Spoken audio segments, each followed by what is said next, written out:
Jeanie Buss gives a wide-ranging interview and pretty much says nothing in the process.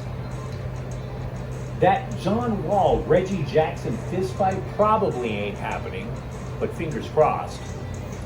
And why Cam Akers better give his orthopedic surgeon a nice tip. Good morning, I'm James. This is your daily dose of sports and start for the greatest sports city in the world, Los Angeles. This is Faithful Angelinos. It's July 15th, 2023. I am 2022. Ugh. I'm still in Omaha, Nebraska, home of the corncob crack pipe. But let's talk some sports while we're here.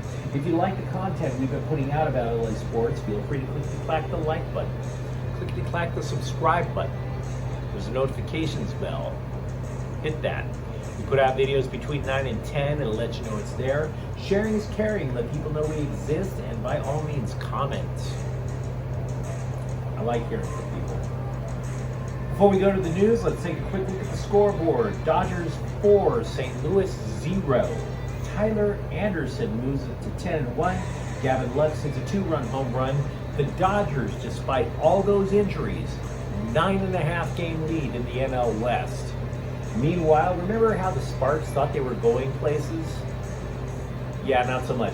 Chicago 80, Sparks 68. The LA falls to 10-14. Meanwhile, today the Dodgers have flown all the way back to SoCal. They take on Anaheim tonight at 7:30.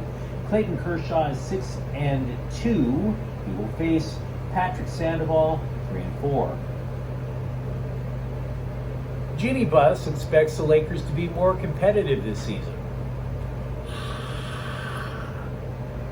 Yeah, that was to be expected.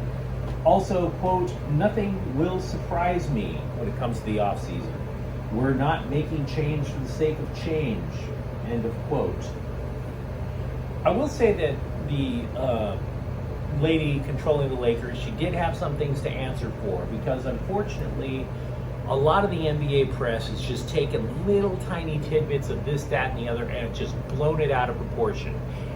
It's a tradition for sports writers covering the Lakers. So unfortunately, Jeanie Buss has to come out and do a lot of clarifying whether she meant to step in a foxhole or not. Okay? For example, a couple of weeks ago, she made a tweet about Kobe Bryant missing her. And all the scribes were like, oh my God, what does this mean about the Kyrie Irving trade? Nothing. It meant nothing. The recent Kobe Bryant tweet, she said that there's going to be a Hulu documentary on the Lakers. And it made her feel a little melancholy about, remembering Kobe and all that. So it had nothing to do with acquiring Kyrie Irving. And it was not a shot like some sports writers thought at LeBron James. It was just one person missing another. Sometimes that's literally all it is, folks. And yet the internet went nuts. She also had to talk about the whole front office, too many cooks in the kitchen thing. That's something I have to admit I brought up. Because it's not just Rob Pelinka making decisions. There's input from Magic Johnson. There's input from Phil Jackson. She said that she prefers, before big moves are made to, quote, collaborate and listen. Stop, collaborate, and listen. Just as if Vanilla Ice was running the NBA. She says she still has confidence that Laker leadership, because after all, that ring from 2020 isn't that far off. I can appreciate that. But other than that, it was just a whole lot of blather that you can pretty much just ignore. Nothing about, oh, we're getting Kyrie or any of that other crap. Because it is crap. Austin Reeves, however, did a lot of good things for the team. For an absolutely terrible Lakers team as a rookie. He was a pass-first kind of guy. He did take his defense seriously as a rookie. And he wound up, because of that, starting 19 games. Now, I don't want to overstate this, but he might wind up being a key for the Lakers as they come back to at least mediocrity.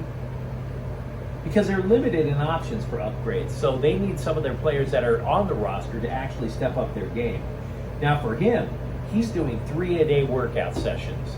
And the idea of that just makes me want to take a nap just thinking about it. He starts off in the morning by lifting. Then a little later, he works out with teammates, full court, whatever, and then shooting all night long. Now, I get why he's doing this. He had a hot start to the year, right? But as the year wore on, he wore down. His shooting trailed off. It started off from three-point range at about 37%. By the end of the year, dropped all the way to 27%. He was chucking up bricks. So he's thinking strength will help him out, and he's probably gone to something there. The Athletic is rating the top 125 players in the NBA.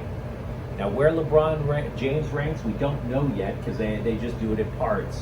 What I can tell you is that they believe Anthony Davis is the 11th best player now in the NBA. It's a drop for him.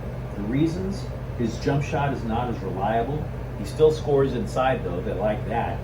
Also, he has only played in 76 games since LA won the title in 2020.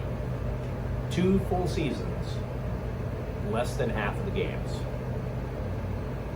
They separated players by tier. The only other Laker that's mentioned is Russ so far. LeBron is obviously pretty high up there. But way down in tier 5 is Russell Westbrook, the lowest tier of the top 125. How low is it? It is so low that the Athletic doesn't even feel compelled to give you an explanation. It just says he's down there. In 2015, John Wall complained about a new collective bargaining agreement coming in with the NBA. He made a specific point to mention there was this guy named Reggie Jackson who was making the same amount of pay that John Wall was. And remember, John Wall was a perennial all-star back then. Well, here's something that's awkward because they're now teammates on the Clippers. And they play the same position. So John Wall was asked about that. Quote, "Me and Reggie been cool. We've always been cool." That's way in the past. Now, to both of their credit, John Wall is saying that they talked about it, they smoothed it out. So, okay. I've said things I've had to take back or clarify or whatever. So I'll give them the benefit of the doubt. Cam Akers is only 22. I thought he would have been at least pushing 25, but he's only 22. And despite how young he is, this is still the most important season of his career with the Rams. Last year, if you recall, he was supposed to be the lead back, but then he tore out his Achilles. He blasted it out really good. Now, I will acknowledge, we all acknowledge, he worked out like a beast to try to get back on the field, and of course he did during the playoffs in the Super Bowl.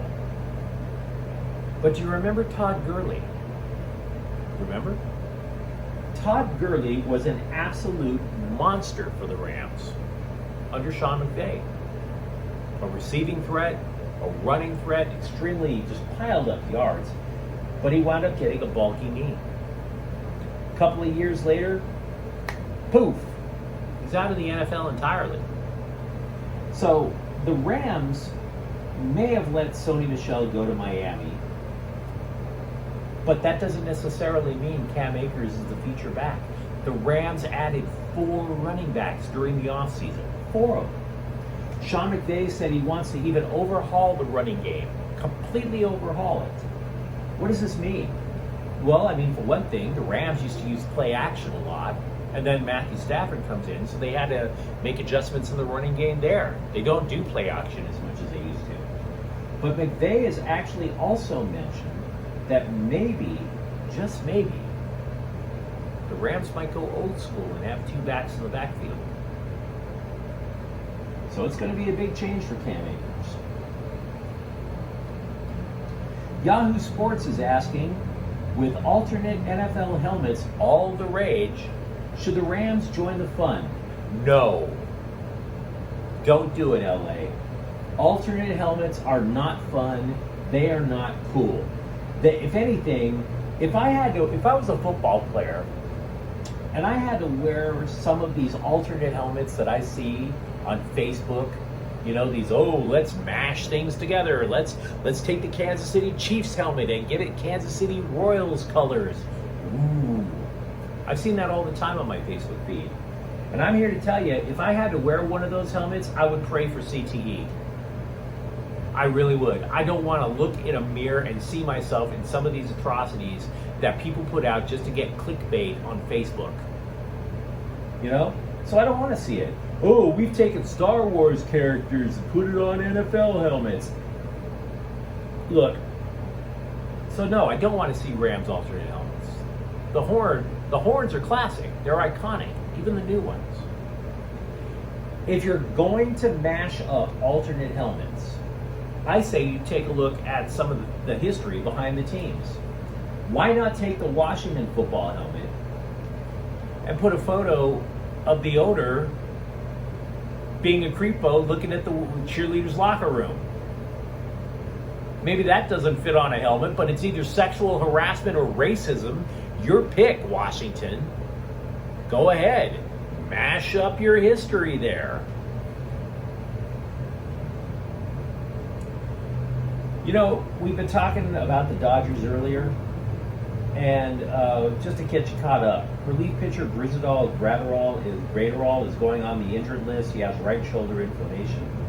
But a couple of things that I found one thing that I found was interesting. We talked about current Dodgers going to the All-Star game, 4 of them, but there's also former Dodgers going. Corey Seager is in. For that matter, so is Jock Peterson, Manny Machado. Plenty of Dodger representation if you look for it.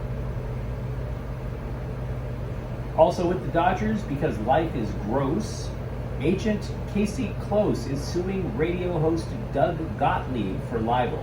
He alleged Gottlieb mean tweeted something about the agent and Freddie Freeman. I'm not going to say any more about it for 2 reasons. 1, I totally don't care.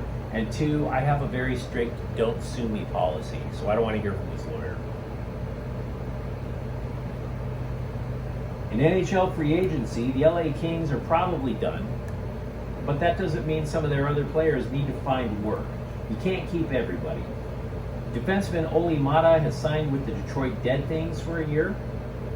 Troy Stetcher is heading to Arizona, and forward Andreas Athanasiou is signed with the Chicago Blackhawks. So, at least if you're a former King, you can still find work. You just have to move, like a lot of people in LA. Now, if you enjoyed today's episode, don't forget to like and subscribe to Faithful Angelinos. We are trying to build something here for LA sports. I'm James. Thank you for watching.